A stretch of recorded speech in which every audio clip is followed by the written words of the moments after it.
Terima kasih kepada Tuhan dan seluruh pemimpin, penatua dan pemimpin yang ada di tempat ini yang boleh membawa saya ke tempat ini. Saya bersyukur selama ini saya cuma lihat di IG Abah Love Cakung ya. Dan saya lihat pujiannya begitu luar biasa. Hari ini saya menikmati di tempat ini bagaimana semua jemaat memuji dan menyembah Tuhan. Amin. Nah, hari ini kita akan melanjutkan karena tema sepanjang September ya, saya melihat cuplikan-cuplikan. Temanya adalah mungkin tema besar penguasaan diri ya. Tapi hari ini kita mau belajar tentang disiplin rohani sebagai bentuk penguasaan diri. Berapa banyak Bapak Ibu yang senang dengan kata disiplin? Duh, susah deh itu disiplin, kan? Mesti tepat waktu, ya kan? Mesti tekun, ya kan? Teratur gitu ya. Pada dasarnya tidak suka kata disiplin. Ibu-ibu yang punya anak gimana? Kalau anaknya tidak disiplin gimana? Nah, rambut mulai mau berdiri ya. Ya kan? Tapi hari ini kita mau belajar bagaimana kita sebagai anak Tuhan harus disiplin. Ya. Kalau kita baca di dalam 1 Timotius 4 ayat yang ke-7, ya kan? Tetapi jauhilah tahayul dan dongeng nenek-nenek tua, latihlah dirimu beribadah. Ya. Jadi dari 1 Timotius 4 ayat 1 ya sampai ayat 6, lalu kita baca ayat 7. Jadi jemaat itu sibuknya apa?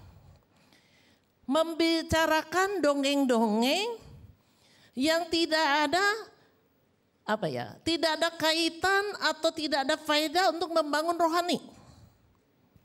Bapak Ibu berhati-hati dengan diskusi pembicaraan kita hari-hari.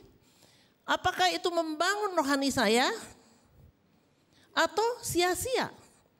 Waktu habis tidak ada yang saya peroleh.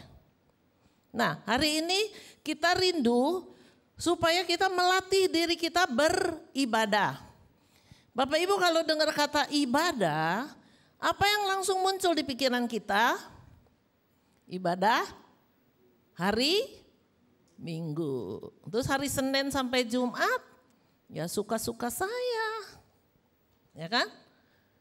Tapi kalau hari Minggu, waduh kudus semua ya. Kudus, rohani gitu ya. Tapi pas Senin masuk ke tempat kerja, beda banget. Nah, anak Tuhan harus sama. Mau di rumah, mau di pekerjaan, mau di pelayanan di gereja, itu harus sama. Itu bicara integritas. Nah, jadi beribadah itu harus melatih diri, ya kan? Tadi saya diingetin begini, saya pernah memimpin departemen doa di Abah Love Ministry ya, waktu full time. Jadi saya selalu, nanti juga ada pengumuman ya tentang doa bersama ya. Kalau saya mengajak jemaat untuk berdoa misalnya, Sabtu pagi, Sabtu terakhir, ya atau Sabtu pertama tiap bulan kita doa bersama. Jemaat mendengarkan. Tapi itu harus reminder, diingatkan. Jangan lupa ya, hari Sabtu pertama setiap bulan jam 7 atau 7.30 kita ada doa. Harus diingatkan, ya jemaat harus diingatkan. Tapi kalau saya katakan, ya kan, hari Sabtu, ya malam misalnya atau pagi, kita akan makan bersama. Langsung ingat nggak? Perlu reminder? Enggak. Wih, mau makan lu. Semoga tersindir. Mau makan lu. Malah ngompor-ngomporin, kamu jangan gak datang, makan loh. Tapi kalau bicara doa, hal-hal yang rohani harus diingatkan. Saya juga jadi aneh. Ya kan? Ya, semoga di tempat ini tidak ada. Atau banyak. Ya. Nah, jadi rohani kita itu harus dilatih untuk beribadah. Karena beribadah itu berguna untuk diri kita dan juga untuk masa depan kita sampai kekekalan. Ya. Jadi kita harus terus membangun rohani kita dengan disiplin, ya. Dengan komitmen, dengan tekun dan konsisten. Bapak Ibu, kalau kita mau bertumbuh ya dalam rohani kita, harus kita ada bagian-bagian yang harus kita lakukan. Tuhan sudah melakukan bagiannya. Nah, kalau Bapak Ibu cuman ibadah itu hari Minggu, ya kan? Yang rohani itu kalau saya datang di komsel, ya. Tapi kalau saya lagi di dapur, wah jauh itu dari rohani. Hidup kita 24 jam harus sama. Nah, beberapa waktu lalu saya mendengar khotbah di TikTok lah, singkat ya. Tapi itu berguna buat saya. Berguna juga untuk saya mengajar jemaat. Ya kan? Hamba Tuhan itu berkata seperti ini. Saya akan mengingat setiap kata-kata yang berguna untuk rohani saya. Berkata seperti ini. Bapak Ibu, kalau Bapak Ibu mau terbang, berani gak terlambat ke airport? Berani gak? Pesawat jam 12 siang. Bapak Ibu datang jam berapa? Jam 12:05? Pesawat sudah nggak tunggu. Tapi kalau datang ibadah, anak saya ngantuk, ya kan? Belum siapin ini, belum siapin itu.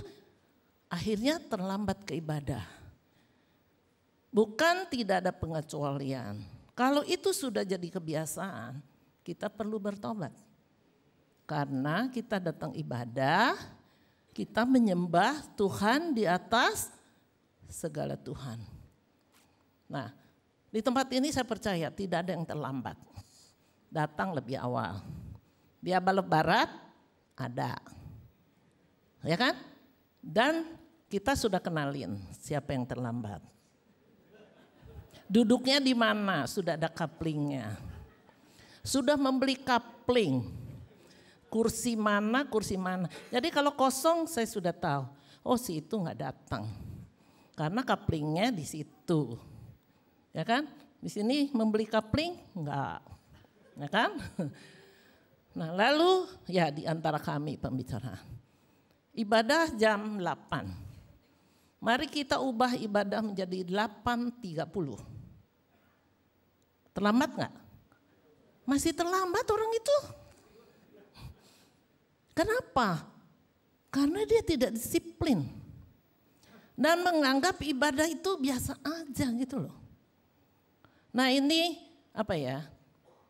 paradigma pemahaman yang kita harus ubah. Kalau kita mau bertumbuh dalam Tuhan. Amin. Nah tadi saya diingatkan seperti ini. Bangsa Israel diperbudak ya di Mesir. Betul? Dari bangun tidur bikin batu bata. Terus bikin batu bata. Sampai mau tidur bikin batu bata. Besok bikin batu bata. Hari Minggu bikin batu bata. Mereka tidak bisa memikirkan yang lain, hanya bikin batu bata. Ditarget lagi, kalau enggak dipukul tuh ya. Ya kan? Mereka kan budak ya. Dipukul, target. Bahkan terakhir itu jerami enggak disiapin, tapi batu bata yang dihasilkan harus tetap sama. Mereka harus cari jerami sendiri. Waduh, tambah menderita. Tuhan melihat mereka hidup yang sia-sia dari pagi bikin batu bata, punya anak juga bikin batu bata lagi, jadi kakek tetap bikin batu bata. Dipanggil Tuhan meninggal dengan posisi tukang bikin batu bata. Lalu Tuhan melihat mereka itu bangsa pilihan, dijajah. Lalu Tuhan membebaskan mereka. Ya, lewat Musa kan? Dibebaskan. Ke negeri yang penuh susu dan madu. Saya berapa kali ke Israel, ingatnya ya kalau ke Israel, negeri penuh susu dan madu. Terus terang ya, negeri penuh susu dan madu.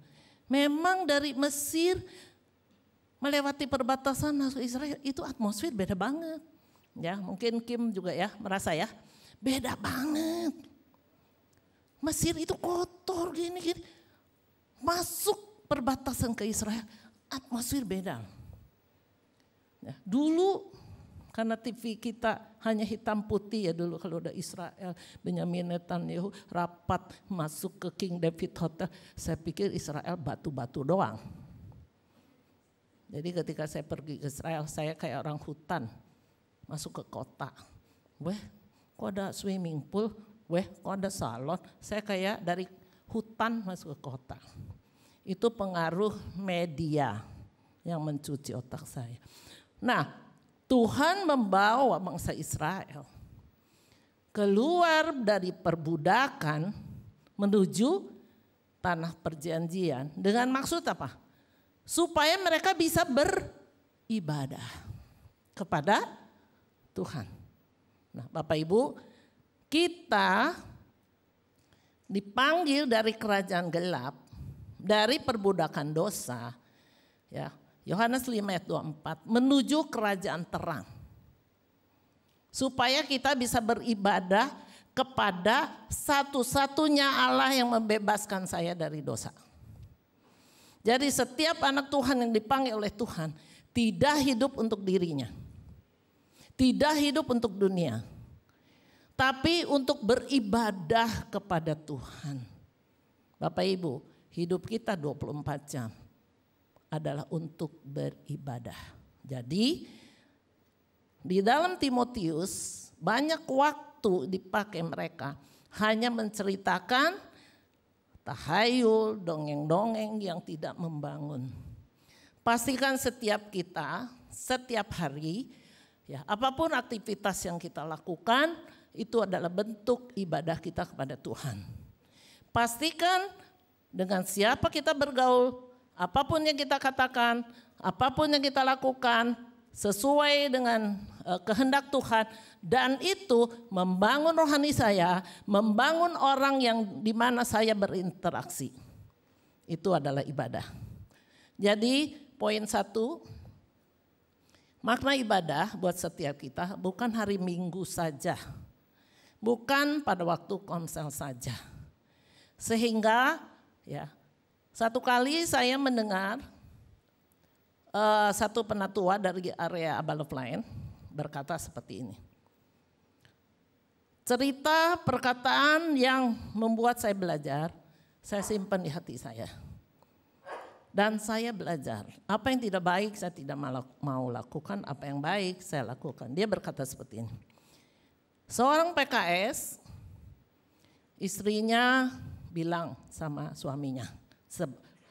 Suaminya seorang PKS, dia bilang begini, Papa, kalau Papa di komsel ya, melayani anggota komsel, Papa tuh bisa sabar sekali.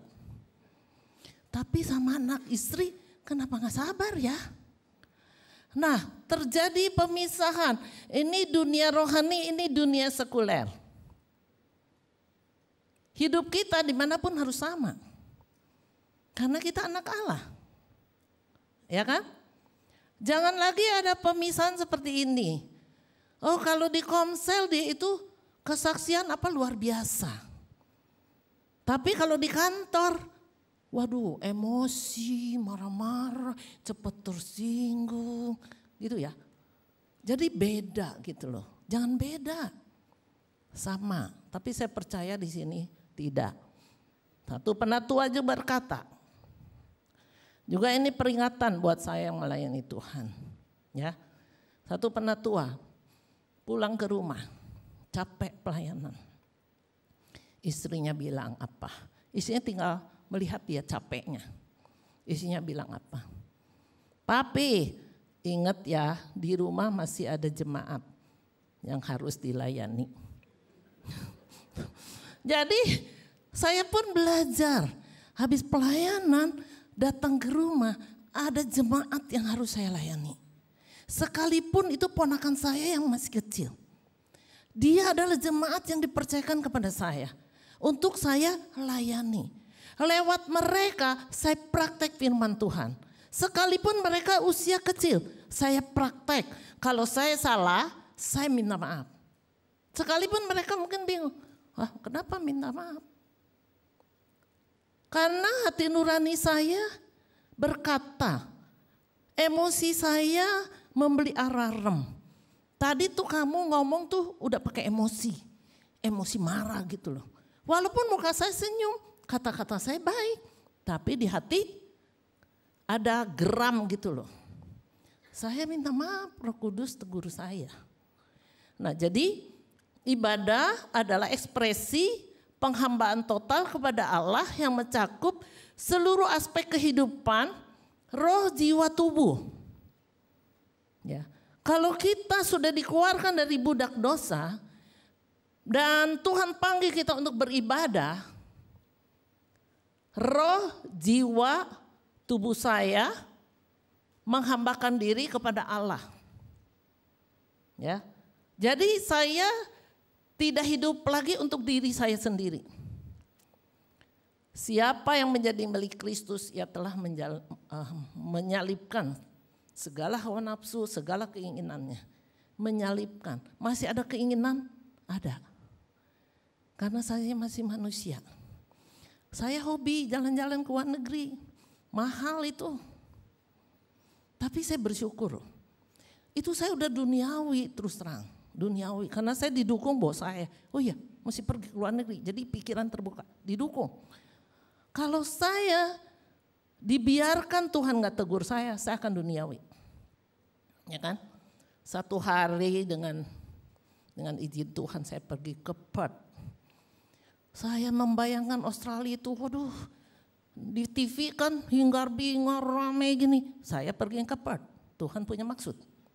Nyampe di airport, Australia kok kayak gini ya, kayak desa, sepi banget. Tuhan bicara sama saya. Di airport baru keluar. Anakku, semua negara aku yang ciptakan. Amin Tuhan. Yang indah itu adalah di hadiratku. Sejak Tuhan bicara itu, roh duniawi saya dikikis oleh Tuhan. Yang indah itu di hadirat Tuhan. Di hadirat Tuhan ada jawaban untuk semua apapun yang saya butuhkan. Jadi yang pertama ibadah adalah ekspresi penghambaan total kepada Allah. Ya, yang mencakup seluruh aspek kehidupan. Roh, jiwa, tubuh kita milik Tuhan. Bisa dipakai sembarangan? Nggak bisa. Harus seizin dia. Ya, harus seizin dia. Nah, di dalam Roma 12 ayat 1, karena itu saudara-saudara, demi kemurahan Allah, aku menasihatkan kamu supaya kamu mempersembahkan tubuhmu sebagai persembahan yang hidup, yang kudus dan yang berkenan kepada Allah. Itu adalah ibadahmu yang sejati. Jadi kita serahkan seluruh hidup kita ke dalam tangan kekuasaan Allah. Kita percaya rencana Tuhan yang terbaik. Saya bisa memikirkan rencana yang baik, tapi Tuhan punya rencana yang terbaik. Ya. Jadi yang pertama adalah ekspresikan penyembahan kita kepada Tuhan lewat hidup kita setiap hari.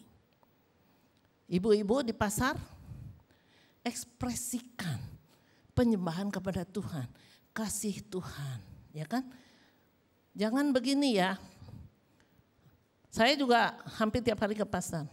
Jangan begini ya. Mahal amat Bapak. Kurangin dah. Beda 500 aja. Aduh, enggak ini. Enggak rela. Tawar. Gitu kan? Udah dikasih murah. Pak, tambahin timbangannya. Tambahin Pak bawangnya. 2 biji kan 3 biji. Baru happy gitu kan. Ibu-ibu ya. Tapi kita harus punya kasih loh. Mereka itu untung berapa sih? Saya pernah pergi sama saudara saya ke puncak ya. Hujan, ada tukang pisang, udah basah kuyup.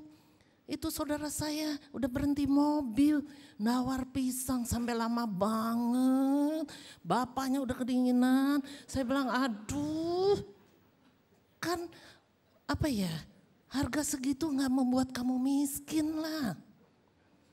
Kasih kita harus bisa dirasakan loh dimanapun kita berada. Amin. Harus hemat? Ya. Pakai hikmat. Bukan berarti orang Kristen hambur-hambur duit ya. Ya, supaya saya dikenal penuh kasih, hambur-hambur. Ya, sebentar lagi dimanfaatkan orang. Ya, kita harus tulus seperti merpati, cerdik seperti ular. Orang Kristen, oh penuh kasih, pinjam aja sama dia. Pasti nggak ditagih, nggak dibayar pun nggak apa-apa kok dia.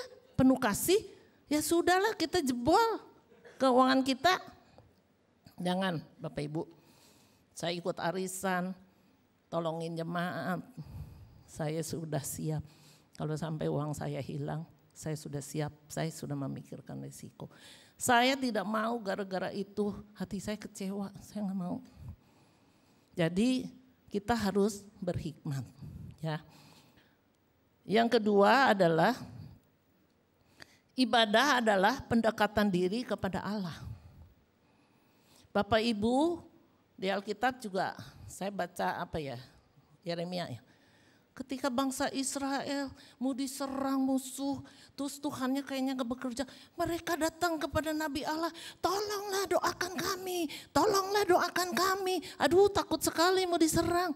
Bapak Ibu, doa jangan menjadi pilihan terakhir ketika udah kepepet. Doa itu harus menjadi gaya hidup. Ya. Tuhan banyak bicara ketika saya mandi, ketika saya nyetir, ya kan? Ketika saya masak, ketika saya ke pasar, saya seringkali gini ya, bukan dulu saya waktu SD ya, doa itu ya, karena di sekolah minggu kan, doa lipat tangan, tutup mata. Wah saya polos banget ya, bergandengan tangan tuh ya sama pulang sekolah minggu sama teman bertiga ya di pinggir jalan. Mari kita berdoa sambil bergandengan tangan, takut nabrak pohon atau ditabrak mobil. Saya merem, bukan.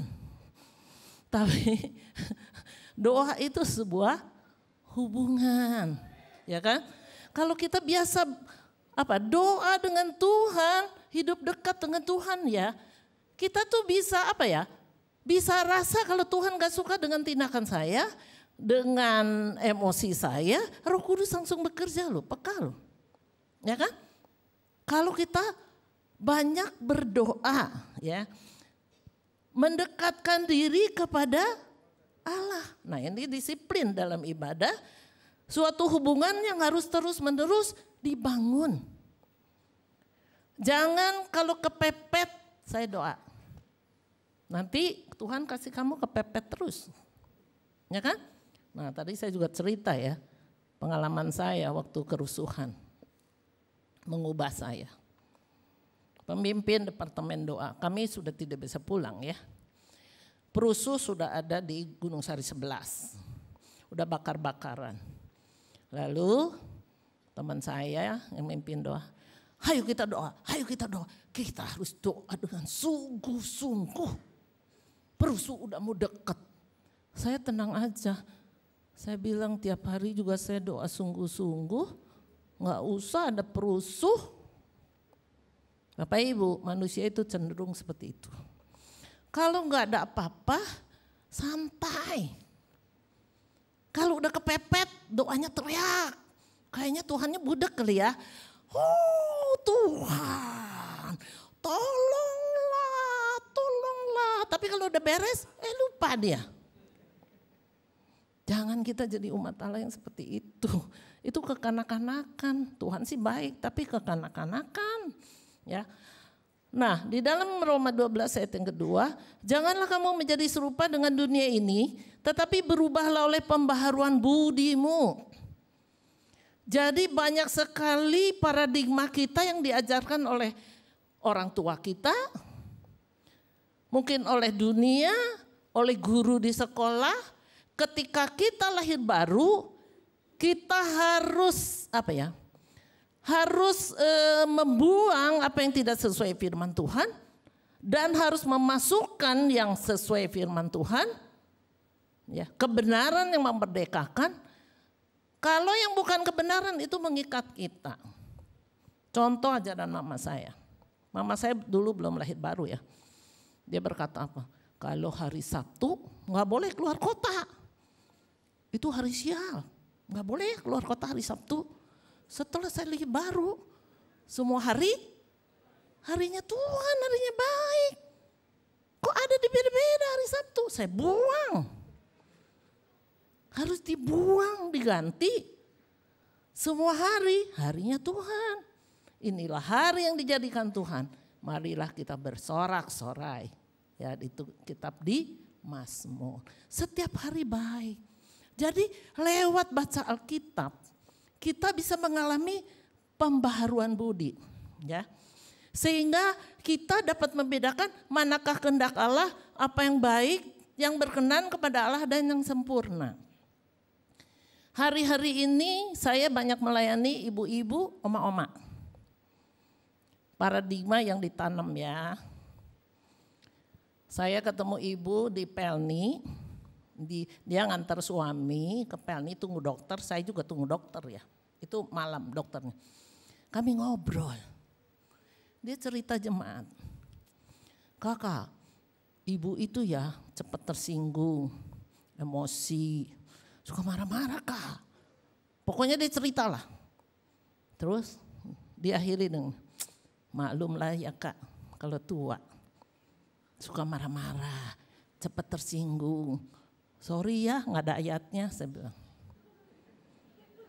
Kalau ada ayatnya saya paling mau. Berarti usia saya boleh marah-marah. Masalahnya nggak ada ayatnya, kok dipercaya. Kemarin ibu ikut mobil saya juga. Ngobrol lah di mobil, saya dengerin. Papanya kan sakit, dia rawat papanya. Aduh papa saya ini makannya begini, cerewet, begini. Saya sampai capek loh. Tapi gak apa-apa lah. Nanti saya tua juga begitu. Maaf ya, gak ada ayatnya. Kita harus belajar seperti ini. Kalau saya lihat ya ibu-ibu, oma-oma, antusias, semangat gitu ya.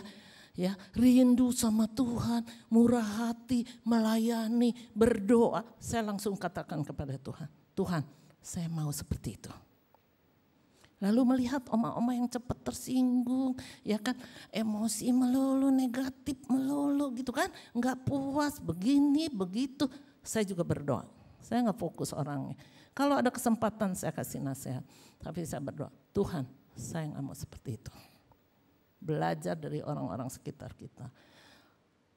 Saya berdoa supaya masing-masing kita ya mengekspresikan kebenaran dan kasih Tuhan ya dimanapun kita berada, sehingga siapapun yang kita jumpai dibangun rohaninya, Jangan teman saya bilang, kakak saya pergi seharian sama dia, capek kak, dia pikiran negatif terus sepanjang perjalanan, saya pulang sampai perlu istirahat kak, capek. Ada orang-orang yang negatif terus, ya, nggak ada positifnya. Kita harus kembali kepada firman, ya. Apapun harus kembali kepada firman. Kita mengalami pembaharuan pikiran, pembaharuan budi, pembaharuan tindakan. Satu hari saya belajar Mazmur 24, ya, ayat 1-6. Orang yang bisa naik ke gunung Allah, yang hatinya murni, jauh dari penipuan dan lain-lain. Kalau mau ketemu Tuhan, hati murni. Saya lagi belajar ayat itu. Terus saya lagi di kamar. Adik ipar saya di ruang tamu, ditelepon sama anaknya. Papi, kapan pulang? Udah nyampe mana, Pi? Dia dengan santai bilang, udah sampai Grogol. Saya pas dengar, di ruang tamu saya, kok bilang di Grogol? Tuhan tegur saya, kamu juga suka begitu. Ada, apa Tuhan? Kalau ada meeting saya terlambat, teman telepon, kau udah nyampe mana? Udah dekat. Padahal masih jauh. Kamu juga begitu. Oh iya, oke. Saya bertobat, mengalami pembaharuan budi. Jadi kalau ditanya ya, saya kalau ditanya telat ya, saya nggak mau gini loh. Kenapa kak telat? Macet. Nenek-nenek juga tahu Jakarta macet. Saya lebih baik jujur, saya pergi terlambat. Dan jangan dipelihara itu, ya kan? Jangan terlambat terus seperti tadi jemaat. Mau ibadah jam berapa dikasih lebih siang, tetap terlambat.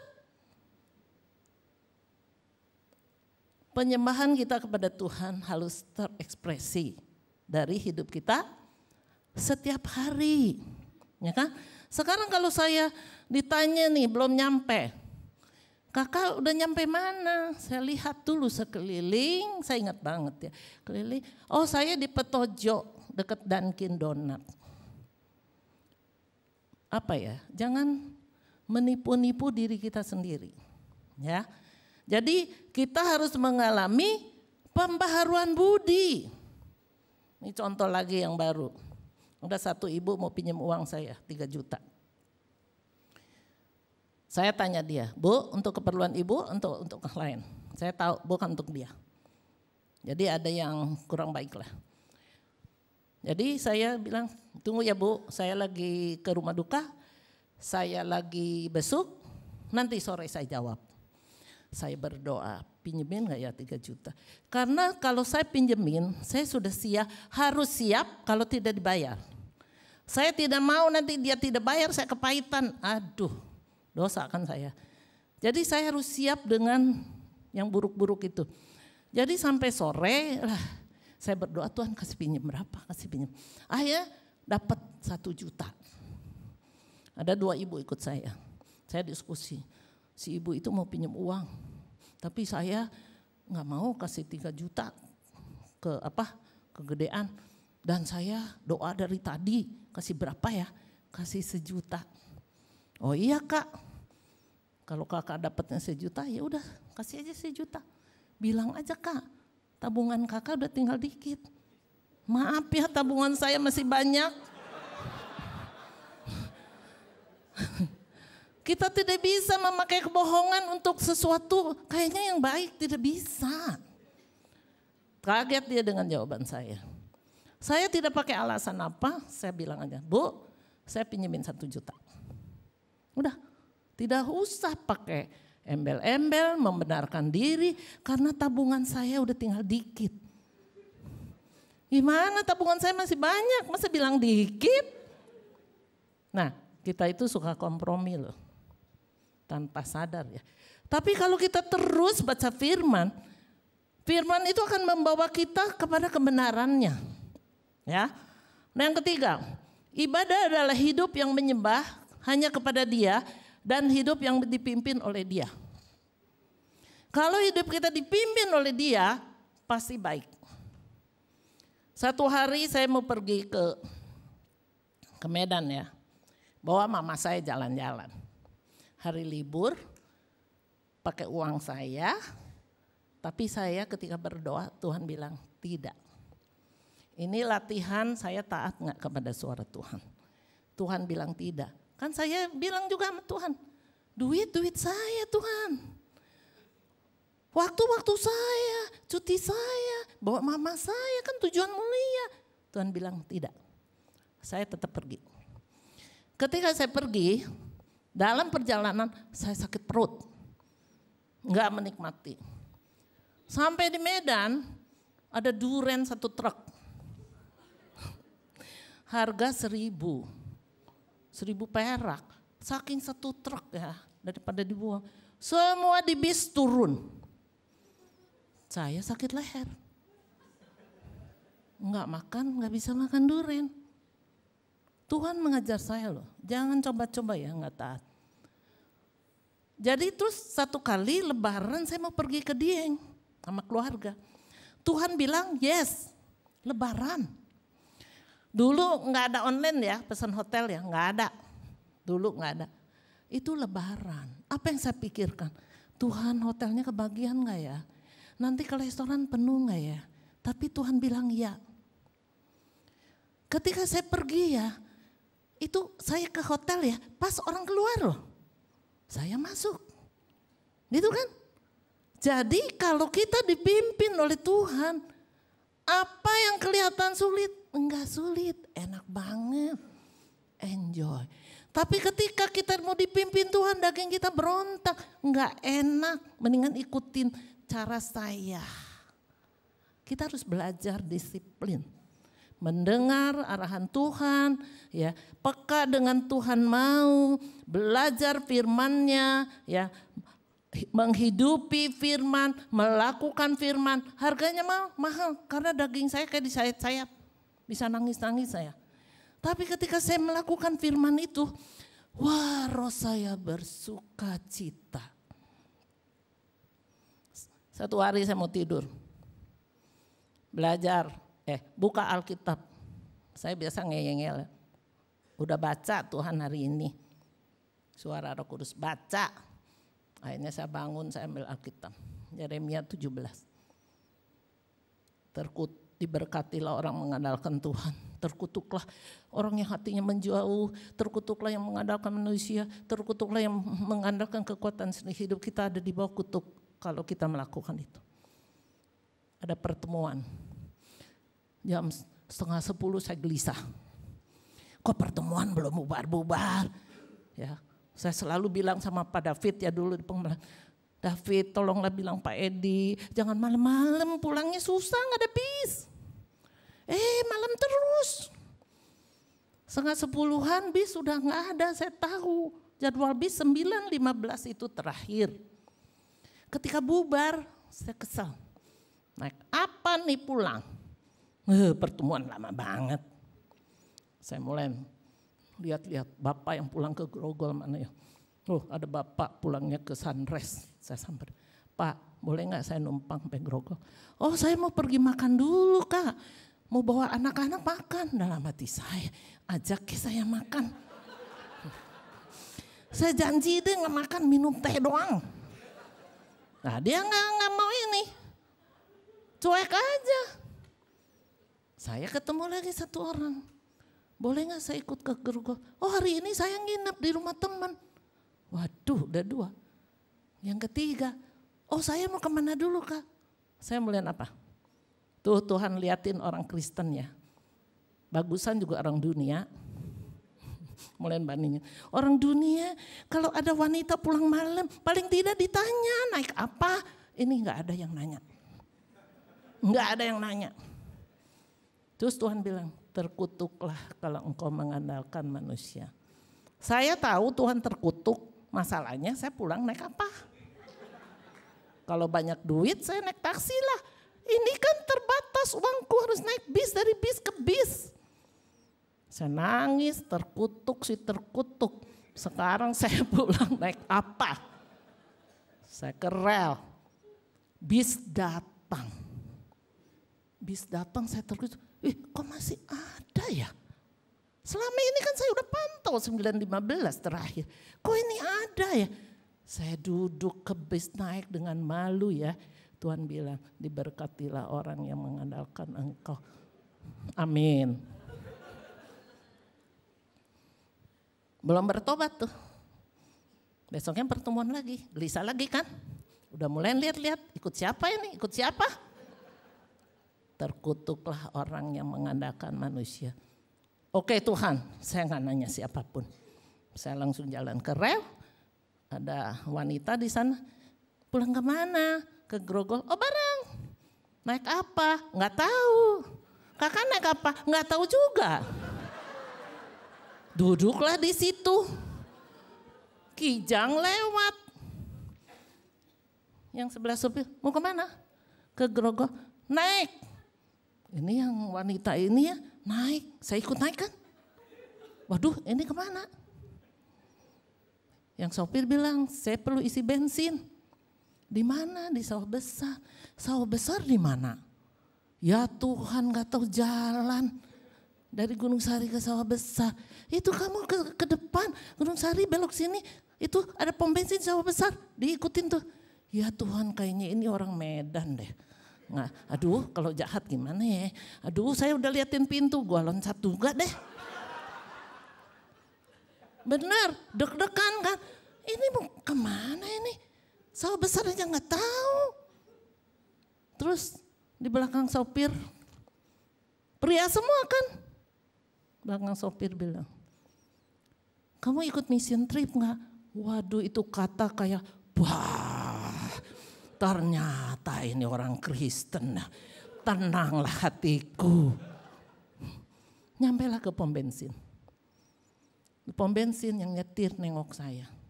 Di belakang kan kawawa ya. Hah? Kamu siapa? Anak mahasiswa. Kakak pulang kemana? Ke Kepaduri. Saya antar kak. Jangan, nanti kamu nyasar sampai Grogol aja nanti saya naik ojek. Enggak kak, malam ini saya harus antar kakak ke depan pintu. Maksa dia. Akhirnya saya sampai di depan pintu. Tuhan bilang, diberkatilah orang yang mengandalkan aku. Amin. Tapi ayat itu saya terus harus berjaga-jaga loh.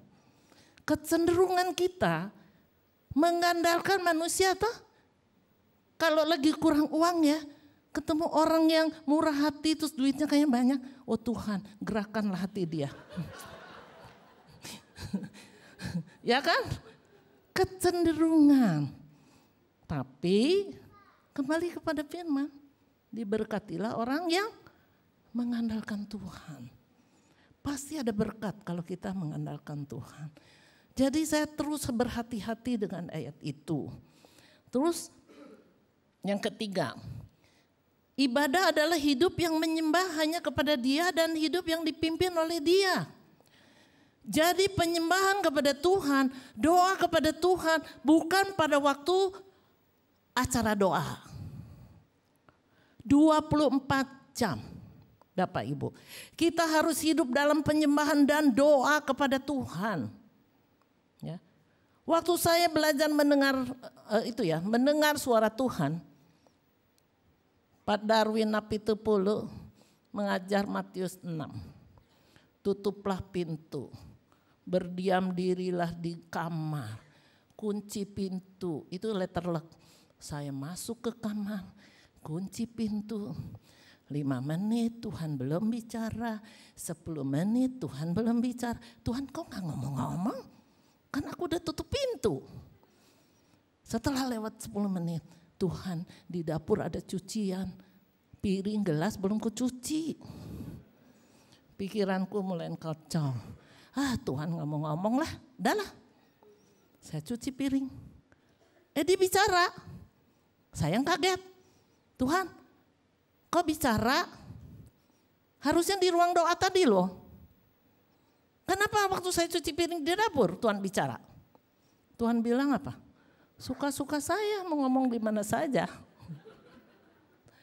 Nah, Bapak Ibu, artinya ya, kekristenan itu bukan agama yang ada aturan-aturan.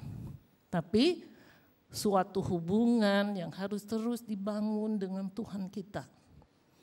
Satu penyembahan yang harus kita persembahkan kepada Tuhan, Raja di atas segala raja. Bapak Ibu bangga gak jadi anak raja? Bangga gak jadi sahabat Tuhan? Harus bangga loh. Sahabat raja di atas segala raja, di mana kita bisa ngomong apa saja. Apa saja kita bisa bicarakan. Saya selalu mengajar teman-teman, kalau makan enak bakso ya bilang, wih Tuhan baksonya enak, enak sekali. Jangan kalau lagi susah aja, Tuhan ini kerjaan terus gak naik gaji nih Tuhan.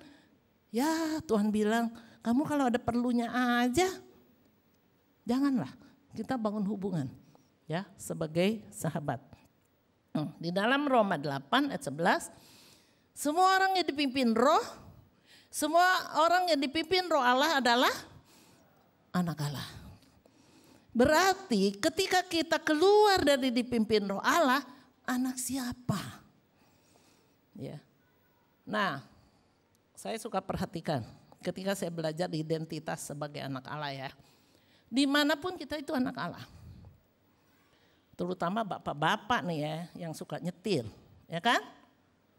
Ketika disalip motor, lalu bapak-bapak panas ya, buka kaca ya. Oh di sini nggak ada, di sana ada.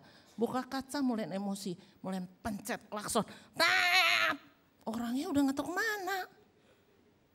Saya nyetir, saya nggak pusing mau macet mau apa, saya tenang aja. Kenapa? Dengan saya klakson, dengan saya menggerutu, dengan saya jalanan tidak jadi sepi. Ketika panas matahari, ada orang menggerutu, panas banget, panas banget, panas banget. Saya bilang, dengan kamu menggerutu, matahari tidak jadi redup. Jadi nikmati aja. Saya naik bis jam 12 siang, sopirnya pergi, harusnya udah berangkat, udah penuh. Semua kipas. Saya duduk di tengah bapak-bapak sama siapa. Kipas, saya enak aja, karena dapat angin dari kiri, dari kanan. Terus bapak sebelah bilang, ibu gak panas? Ya panas lah, saya juga manusia. Panas pak? Kok ibu tenang aja? Ya mau diapain pak? Mau kipas gini, mau marah-marah, sopirnya gak ada. Harusnya sudah jalan. Nah, sopirnya naik, ngomelin satu bus. Kemana, udah jamnya, kemana. Saya makan siang, baru bis jalan, baru reda. Bapak Ibu seringkali kita terpancing ya dengan situasi yang membuat kita tidak bisa menguasai diri loh. Ya kan? Saya nyetir, macet, disalip. Ponakan saya bilang, dia panggil saya Ako, klakson. Ngapain di klakson? Gak jadi ini kok, tenang aja. Dia kesel, dia klaksonin mobil saya. Dia pencet, bantu saya pencet. Tat! Saya bilang ngapain kamu marah-marah? Itu motornya udah gak tahu kemana. Itu apa ya, emosi negatif yang disebarkan. Saya tidak mau bergaul dengan orang yang suka emosi negatif. Ibu-ibu tahu, kalau mau ikut trip dengan saya, perjalanan kita mau happy. Jangan emosi, jangan tersinggung. Saya sih tahan, kalau ibu-ibu marah saya sih gak pengaruh. Itu kasihan ibu-ibu yang lain langsung. Mereka udah tahu, syarat ikut saya trip, positif. Emosi positif, sukacita. Kalau negatif tidak saya ajak lagi. Ya, tidak saya ajak lagi. Kenapa? Karena kita mau happy, ya kan? Galatia 5 ayat 16 dikatakan, maksudku ialah hiduplah oleh roh. Artinya hidup kita dipimpin oleh Roh Kudus. Maka kamu tidak menuruti keinginan daging. Sekalipun kita pengen nih daging kita ya melakukan sesuatu, Roh Kudus menegur kita. Tetapi buah roh ialah kasih, sukacita, damai sejahtera, kesabaran, kemurahan, kebaikan, kesetiaan, kelemah lembutan, penguasaan diri. Bapak Ibu, kalau hidup kita dipimpin oleh Roh Kudus, maka buah-buah Roh Kudus akan keluar. Tapi kalau Bapak Ibu dipimpin oleh daging Bapak Ibu, maka ya kan, segala yang hawa nafsu, keinginan kita, wah, bagaimana kita menjadi cerminan anak Tuhan, ya kan? Jikalau kita hidup oleh Roh, baiklah kita hidup juga dipimpin oleh Roh Kudus.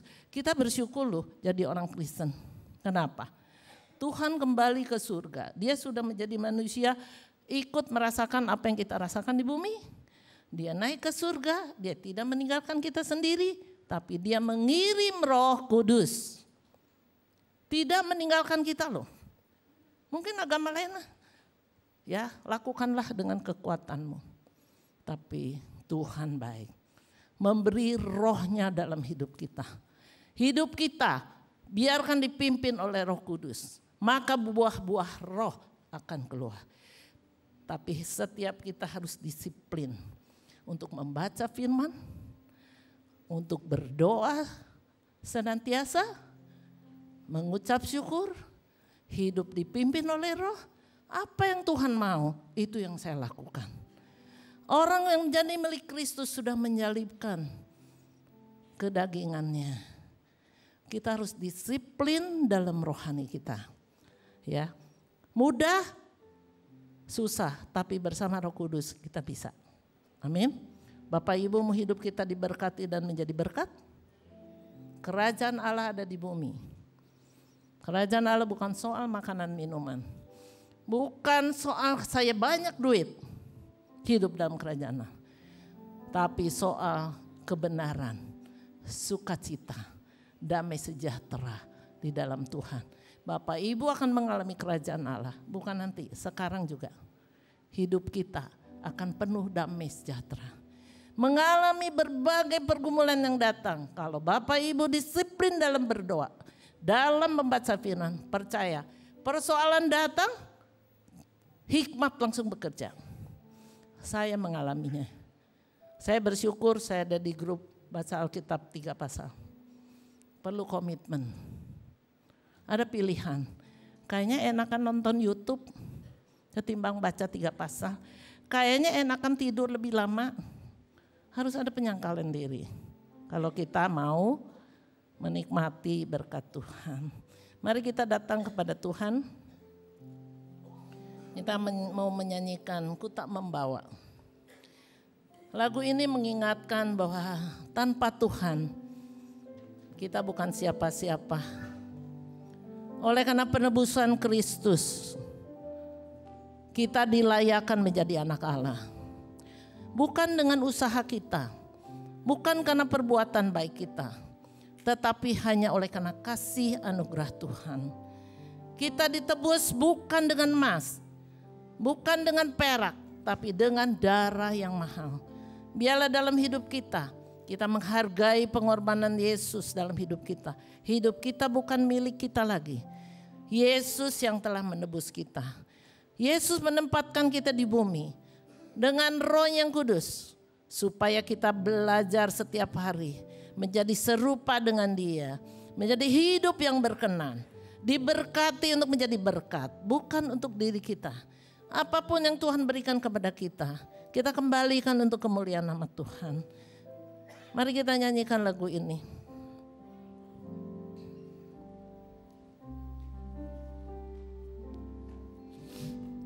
Ku tak membawa apapun juga